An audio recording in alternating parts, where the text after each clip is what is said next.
What's going on, guys? Welcome to another episode of Tasty Tuesday and Tasty Loot Gaming. As you can tell, I'm not in the studio. We just got back, and it's been kind of run and gun since we got back from Vegas. Just so you know, we went down there over the weekend real quick. Chevy's fiance had a fucking business thing going on down there, and we went along with. And we came back, so there's no Taste Cast. Almost wasn't a Taste Tuesday. I'm doing this real impromptu. That's why I'm doing it like this, using my stream setup so you guys understand. Gonna cover 3 topics. Yeah, got a vlog coming out soon though, so make sure to stay tuned for that. Just a bunch of random shit we did while we're down there. But like I said, we were like in and out real fast, so, but that's why the schedule's all fucked up, and that's why I'm in my room talking to you like this. Quick reminders to play Wipeout, Omega Collection, and Sniper Elite 4, both offer for free on PlayStation Plus. Make sure to download those, play those, come back at the end of the month for Plus Club. Let us know what you thought of those games. And our game of the month is Ori and the Blind Forest, randomly picked. Make sure to play that as well. Or if you played in the past, come back at the end of the month for Game of the Month and talk about that with us. We have a Discord link down below. You can talk to us anytime, all the time. And we're on iTunes, Spotify, and other podcast platforms if you'd prefer to listen to us. All right, so like I said, things are a little all over the place right now. Haven't really had a whole lot of time to chill. Got back, went straight to fucking work, came back, slept. I'm awake now, trying to give you guys some content for this week. More content coming soon. I don't think we have any more like weekend fucking flights planned anytime soon, so I don't think that will be a thing again. Alright, so I pulled 3 things I want to talk about real quick. Let's switch over. Again, this is my stream format, which I promise I'm going to be doing streams here soon. I got a couple planned already, hopefully this week.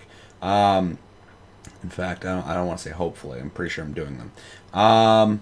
Yeah, so 3 things I want to talk about. Let's talk about them. So the first thing I thought was kind of interesting is Phil Spencer was recently talking about cloud gaming and essentially saying that it's inevitable, but he wants people to know that Microsoft, at least, and him, don't want you to feel like they're telling you what the future is and what you're going to buy. They want you to feel like you have some say in that. So, when asked about this recently, we're going to go into his quote, which says, it's one of the directions the industry is headed.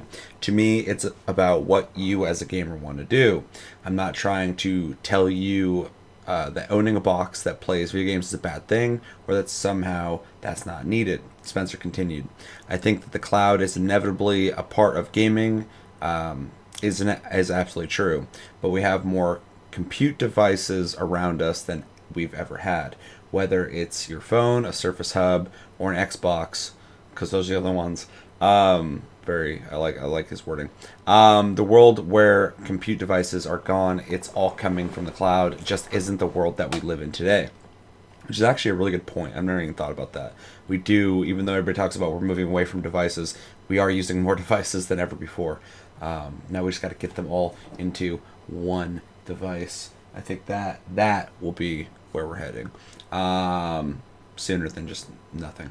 Where was I at? Physical devices are still very much part of the equation when it comes to cloud gaming, but Xbox itself isn't making a new device specifically for it.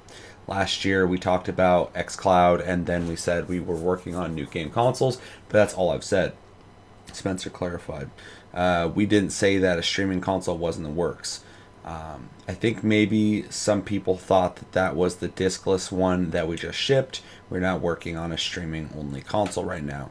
We are looking at the phone in your pocket as the destination for you to stream, and the console that we have allows you to play the games locally.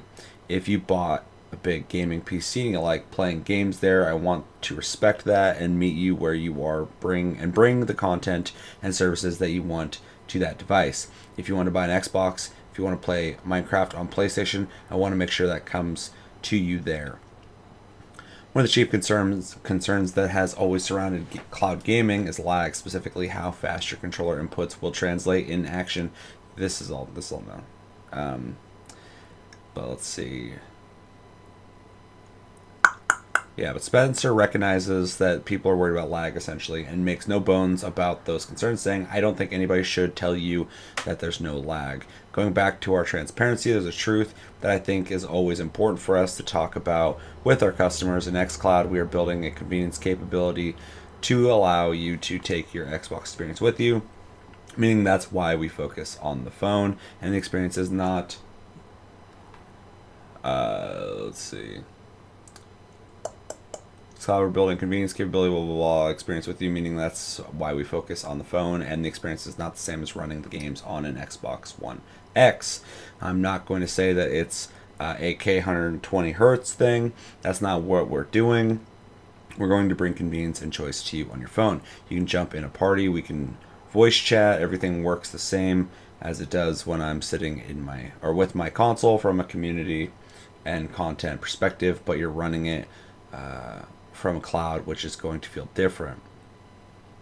We talk about Project xCloud, and we use words like trials, not because we don't believe in our tech or our tech is as good as anybody's tech out there, and the team is doing really amazing work, but this is about the reality of time and choice for our customers. So to go on a bit, but pretty much what you get out of this is Phil Spencer's being very transparent about essentially the future of gaming and streaming, and very much like Phil Spencer. I've always liked Phil Spencer a lot. I think he seems like a good dude, especially in a world full of fucking shitty corporate people, which he might be, I don't know, but he sells the I'm just a gamer like you guys thing pretty well.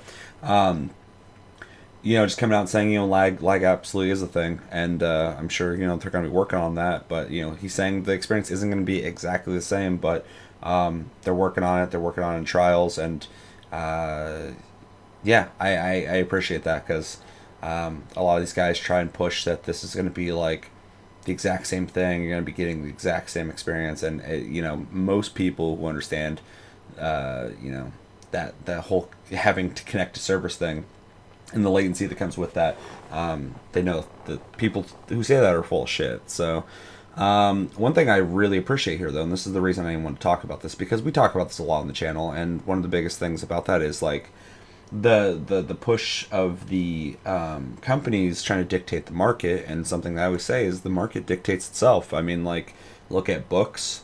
They made a push in the 2000s, later 2000s, to go to digital, and paper books are still around. Like, most people I know prefer to read like a book. Vinyl's made a comeback. If you look at sales of vinyl, it's only gone up since like 2008. Every year it goes up and up and up. So vinyl's made a comeback.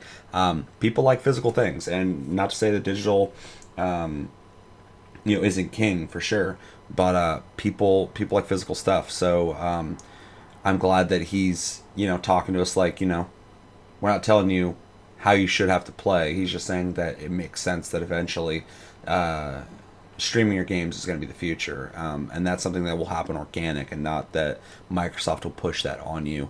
And I think it's realistic. I think it's smart. And I think it's comforting that the dude who's trying to get my money is telling me that he's going to offer me stuff, and I'm going to choose to buy what I want. And he's going to offer me every avenue possible to make that experience better, and I like that, because there's a lot of really shady people out there,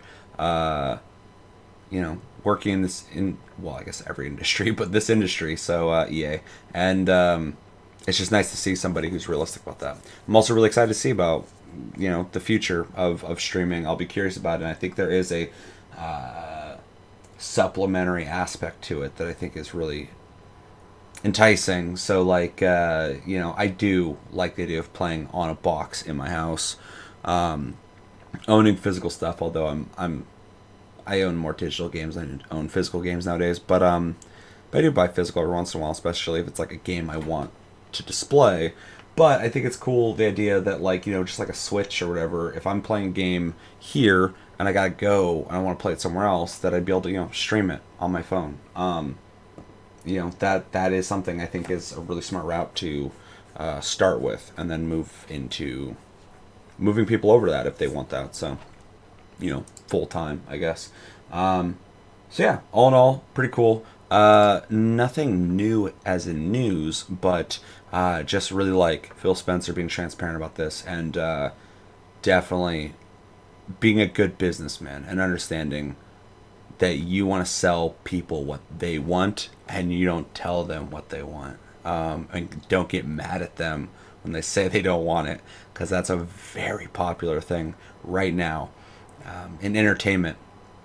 So, yeah, let me know in the comments what do you think about the future of gaming. What do you think about streaming? Are you ready to jump ship and go to streaming? Are you not? Do you buy physical? Do you buy digital? What do you prefer? And what do you think the transition into streaming is going to be like? Do you think it's going to take a while? Do you think people are not going to be interested in it? Do you think it's going to be an overnight thing? Let me know everything you're thinking about in the comments below. Second bit of news, a little bit of Cyberpunk news via Exclusively Games. I never use these guys, and I should.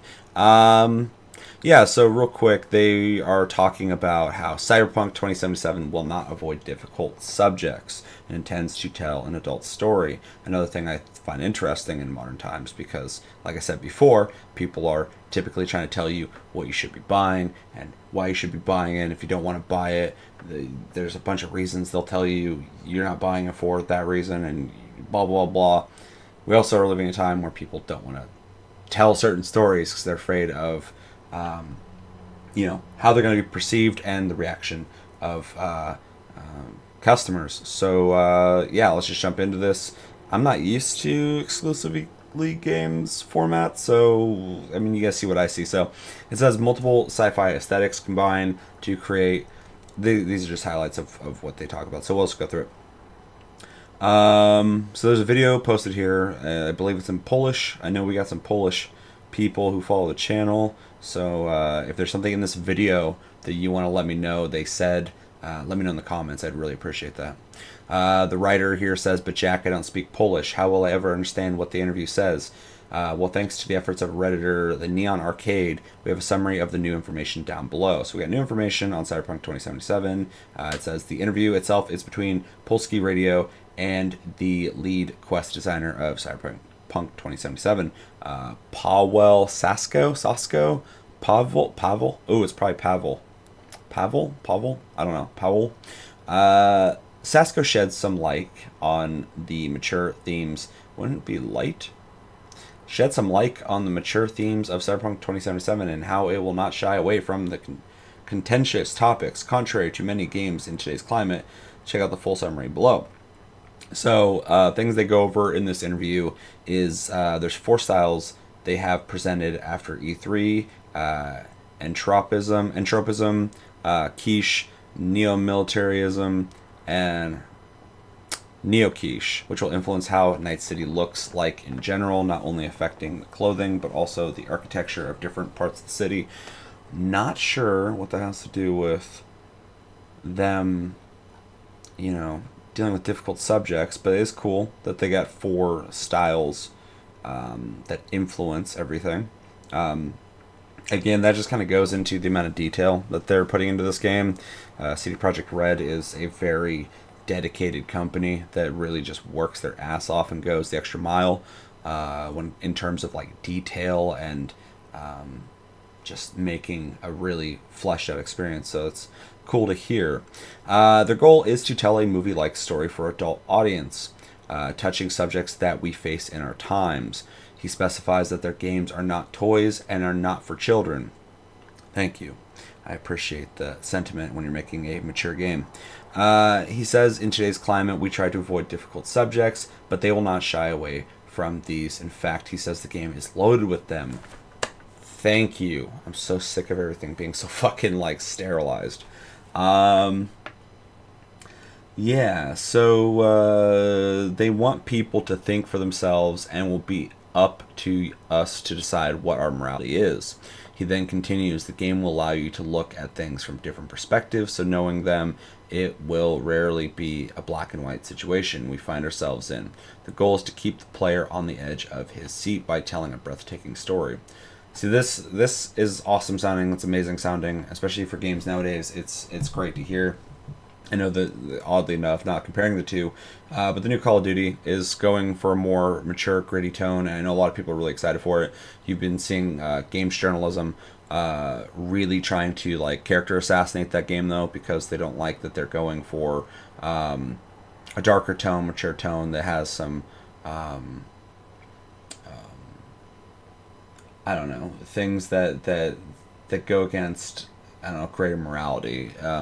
Some of the things I've heard described in the game, people are complaining about, and I want to see those darker elements. And that's another game that's doing it. But like nowadays, hearing this kind of thing, it's good to hear, but it's not really surprising coming from CD Projekt Red. I mean, like if there's anybody who would I expect to just go like mature and keep things just real and give you those moral decisions to make, it'd be CD Projekt Red. So I'm glad to see that they're just maintaining what I would expect from them. Very cool to hear in his words that that's what they're going for. So I'm very excited for that. With a game like this, it's all about choices. I want that deep experience, and I want to have situations where I have to, really have that moral dilemma of, what should I do here? What will I do here? And have different things push me in different directions to make that decision. So very exciting. And, not every game needs to be super dark and mature and have, moral questions, but we're living in a time where there's not really a whole lot of that at all. So it's very exciting to hear them say that. Next thing is V's main goal is to break free from NC's shackles and find himself a better life, and finding the immortality chip is closely connected to this goal, which makes Johnny the key to the main plot and your relationship with him that you will build over time will shape the game's ending. His precise words, I translated everything so that there won't be any additional meanings created or lost in the translation, everything as he said.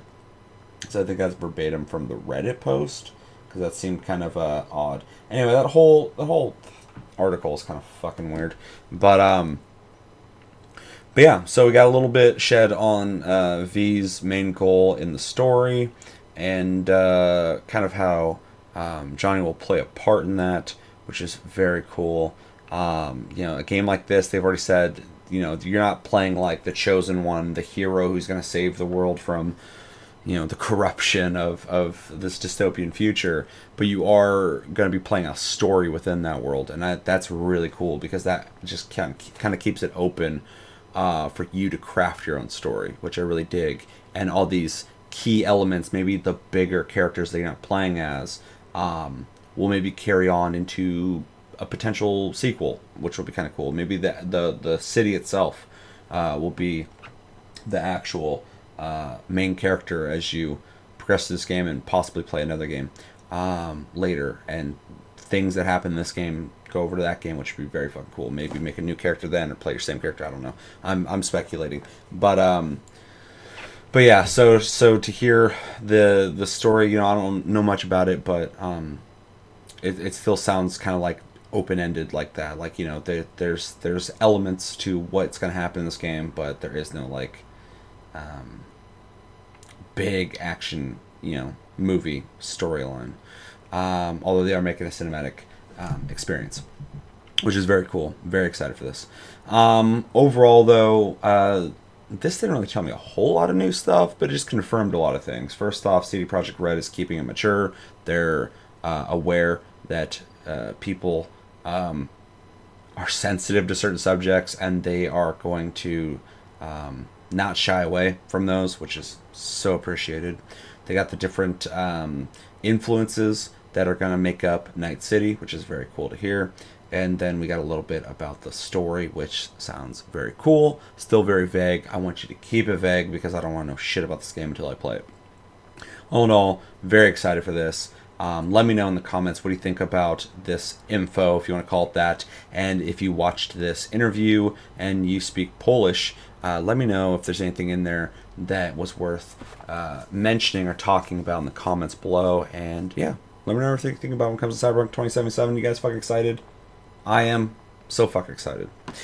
Let Last thing I'm going to be doing is watching Sean Murray talk about No Man's Sky Beyond, which is the newest update for No Man's Sky and kind of part of the redemption arc that is No Man's Sky. Now, of course, everybody knows that No Man's Sky came out to, I would say, mixed reviews, although I think I'm being too nice.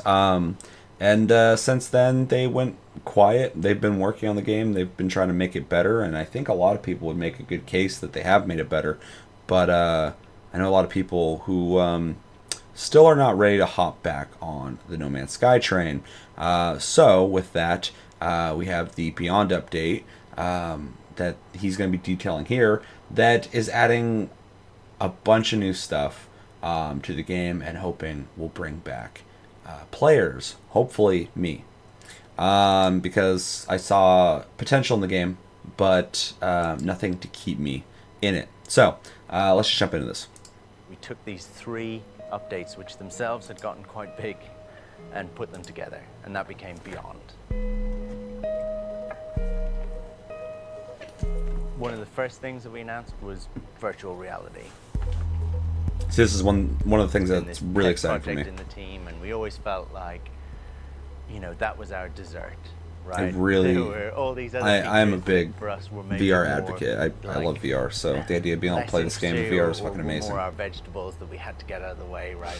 Because when you're making a game, there's always little things that are a bit boring, but especially if you can play the whole game but this was VR, like that's really kind of crazy. On doing it for a while, and a couple of the team had been working on virtual reality, and they had said, and we had said to ourselves, it will just be, a reasonably direct port, which there's nothing wrong in doing.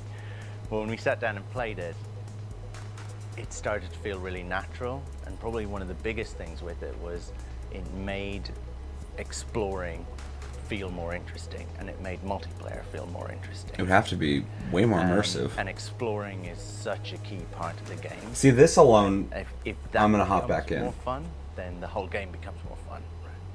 Right? So we were really enjoying that. We were like, right, we need to make this bigger. We need more time on this. More of the team needs to work on it, and more of the team wanted to work on it because they were excited about it.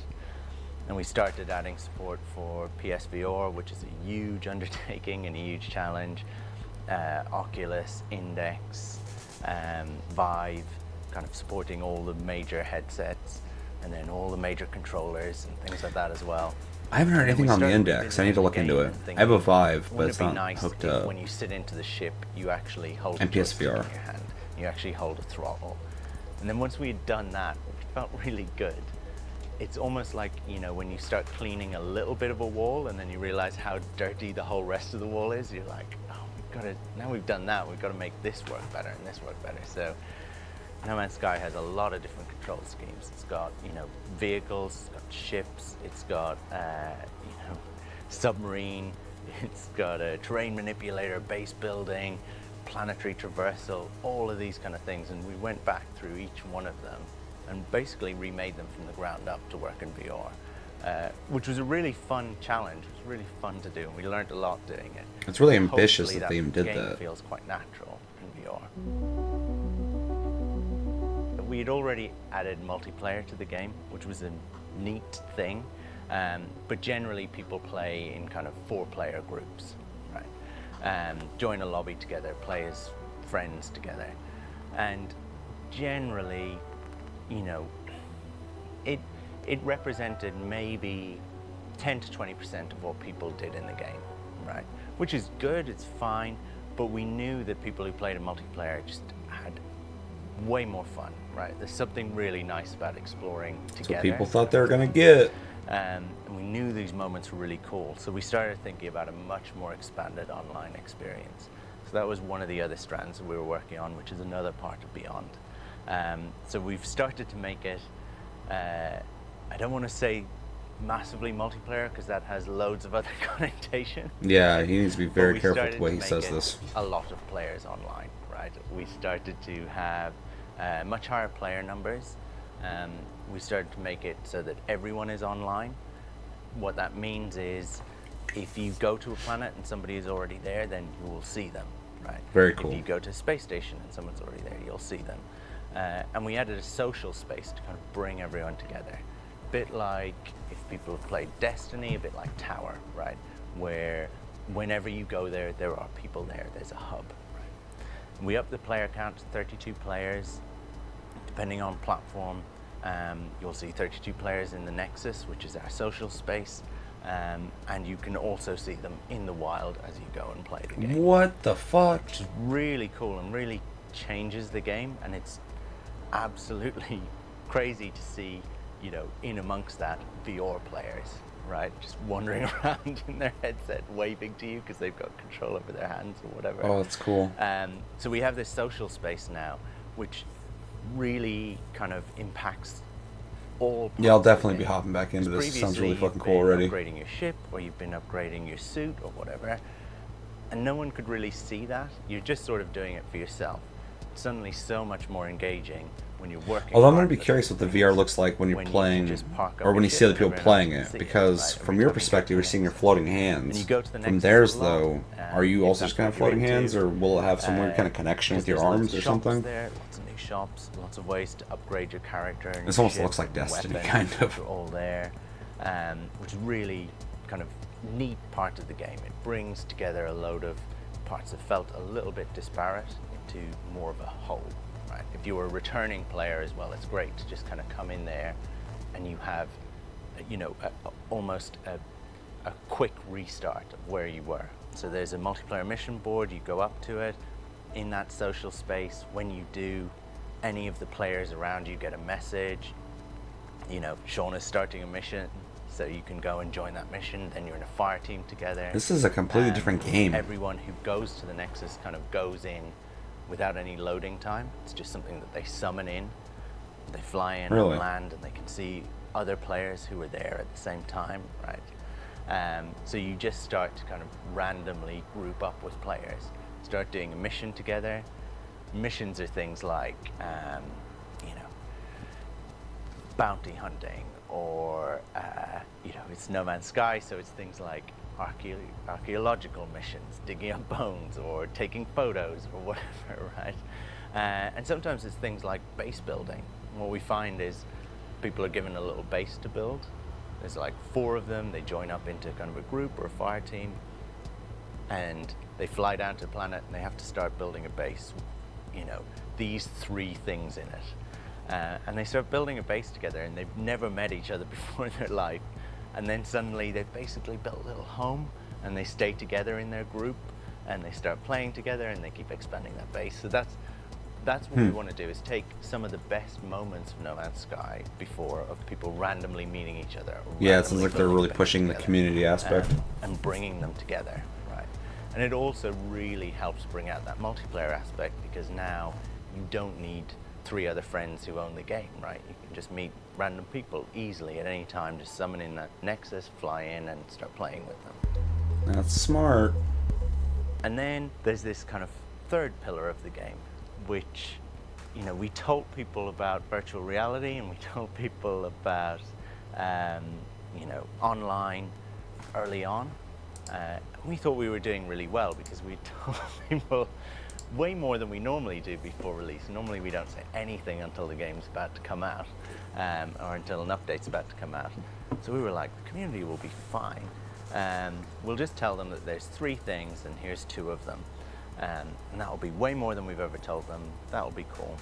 But of course, they completely fixated on what the 3rd thing was. Right? It's been really interesting to watch for us, because everyone has something different that they want that 3rd thing to be. And I think that's really reflective of our community as a whole, that they are all playing the game in different ways. Some people do base building, some people do farming, some people are all about exploring, right? And they often can't even understand each other. They're like, you spend all of your time doing missions? Who are you, you know? It's really fun to watch. But it's really interesting as a developer, as a designer, that there's so many different ways to play the game, and that you're trying to pick things that they would really enjoy, you know, and would mean something to them or resonate. And that 3rd strand that we've been working on is actually to try and do that, right? Luckily, because if it was one feature, I don't think it would keep, it would manage to satisfy people because they play it in so many different ways. Luckily, what we've been doing is a lot of features, right? And it is a really large amount. This is our kind of largest update to date. Next was quite large. When people see I remember when he patch first started talking about this game, he was really like happy and smiley and shit, and he's still smiling a lot, but he seems so fucking like careful about everything that he's saying, because I'm sure he went through a lot. Kind of surprised he's still fucking smiling about shit. Plants and things like that. Now you'll be able to. He almost looks nervous. It's funny to watch. You'll be able to. That's awesome. Build, I fucking love that. Milking machines and tame and milk creatures. You can. I don't know if I'm stoked about milking machines. You can also build much more expanded bases, more than you've ever been able to do before. Very cool. Bases that have much more creativity, so you can have electricity in them, you can have logic, so you can build little mini computers, or you could build your own little mad version of Rocket League or something like that. I already saw this footage. You can play in all these things multiplayer. And because we've expanded base IGN, building, amateurs, man. Actually, a really cool thing is that from the social space, from the Nexus, you can share those things in the Nexus. And we will feature certain bases and stuff. So people can go to the Nexus and just see not just your ship and your loadout and how you look, but they can also see the base you've built, which is really cool. That really makes you want to make that better. More things we've done to make base building deeper. We've added kind of industrial building parts, so people can build miners and extractors and batteries and solar panels and loads of things like that. They're adding a lot of shit. Way to play the game. And it's basically just a huge raft of features. There's a new galactic map, a new discovery page. For people who like exploring, there's a new alien word system. You can meet aliens now, NPCs kind of walking around on planets. You can meet them walking around on space stations. I was reading through the patch notes or whatever, and 1,000 hours before we want it to feel. One of them they said was like cooler looking aliens. So I'm curious on bring as many what that's going to of be those like. disparate elements back together as one kind of. Although I don't know if they're talking about the NPCs now, or if they're talking about, well, I guess they're technically NPCs as well, but like the random encounter, or the random like monsters and shit you find on planets. Because I know a lot of people made fun of some of the random designs. Together so many updates from the last 3 years into one whole that we will continue to update from there, but it's a really important milestone for us. As far as they more from didn't, No Man's Sky, why not I check don't. out the Shut reveal up. trailer? I'm really surprised they didn't. I mean, Beyond sounds a lot cooler, but I'm surprised they didn't just call it like fucking No Man's Sky 2.0 to kind of like reset things. Yeah. So overall, I'm actually really excited for this. I am one of the people who played it and was disappointed, and I stopped playing it, and I revisited it like 2 times, and each time I just didn't jive with me. So I think this is probably the time to come back. Is this foot missing? Anyway, the features they're adding, there's a lot of them. The new building aspects is really exciting for me because I love building in these kind of games. The community aspects is really important for the game itself because it is an online game. It always has been technically, and now it's a multiplayer online game.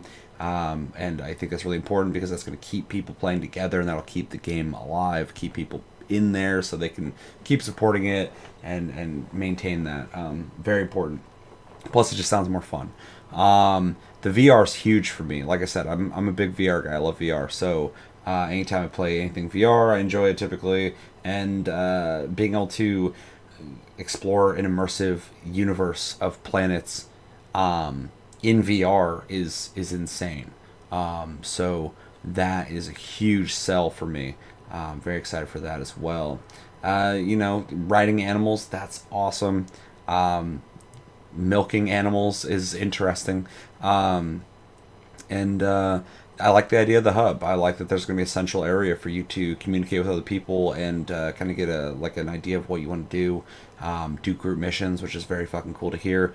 Building a house together, the way he was talking about it, it's cool. It makes sense. I'm glad it's not just like go kill this guy, go kill that guy.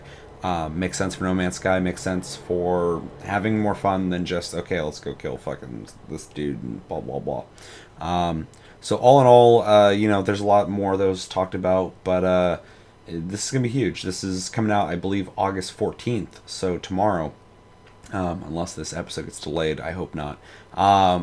But I will definitely be checking this out. So let me know in the comments. Are you excited for this? What's your most excited feature? Are you interested in that VR? Do you have this game? And are you gonna come back to it, or are you still playing it? Did you like it when it came out? Did you not like it when it came out? And yeah, let me know everything you're thinking about when it comes to No Man's Sky Beyond update. What's your favorite feature that you're most excited for? And yeah, you're gonna play this. But that's going to do it for this episode of Tasty Tuesday on Tasty Loot Gaming. As always, thank you for watching. Make sure to like and subscribe if you enjoyed this episode. Make sure to check out our other episodes. Check us out on Tumblr, Twitter, and Facebook at Tasty Loot Gaming. Check out my streams on Twitch and hopefully YouTube soon. Tasty Senpai, all one word, on Twitch. Follow me, and I will be doing streams here soon. And I need to play some Ori and the Blind Forest on stream, and I'll be doing that. We have a Discord link down below. You can talk to us anytime, all time, and we are on iTunes, Spotify, and other podcast platforms if you want to listen to us. My name's Seth, and until the next episode, which will be a vlog that I did while we're in Vegas, so stay tuned for that. It's like fucking almost 40 minutes, so just a bunch of random footage of stuff we did. So if you want to see some behind the scenes just hanging out with us in Vegas, I definitely would suggest checking it out. I'd appreciate it. And yeah, my name's Seth. We got Tastecast coming up this weekend. Things will go back to normal soon. Until then, have a good one, guys, and take it easy.